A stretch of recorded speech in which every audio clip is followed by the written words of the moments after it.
Hey, so I'm starting a new lupus series. It's called No Lupus for No Lupus. So basically this means that in order to live a life without lupus, we have to understand what lupus is.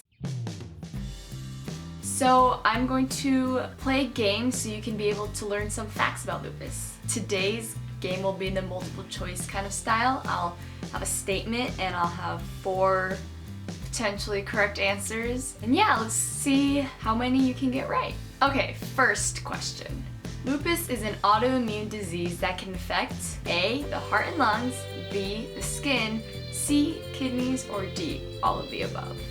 The answer is D. The ability for lupus to affect one's heart, kidney, lungs, and skin is what makes lupus difficult to understand, diagnose, and treat. Next question. Scientists believe lupus is triggered by A, a tick bite, B, unprotected sex, C, a high-carb diet, or D, none of the above. None of these. Researchers believe lupus can be triggered by a combination of genetics, environment, and hormones, but there really is no origin of where lupus comes from.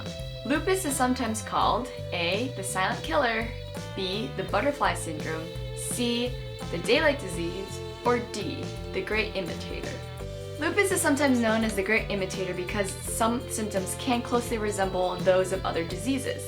Symptoms can come and go and change over time, making it really difficult to diagnose lupus. On average, what is the annual cost of lupus, including the expenses of treatment and lost hours of work? A, $1,000, B, $5,000, C, $10,000, D, $20,000.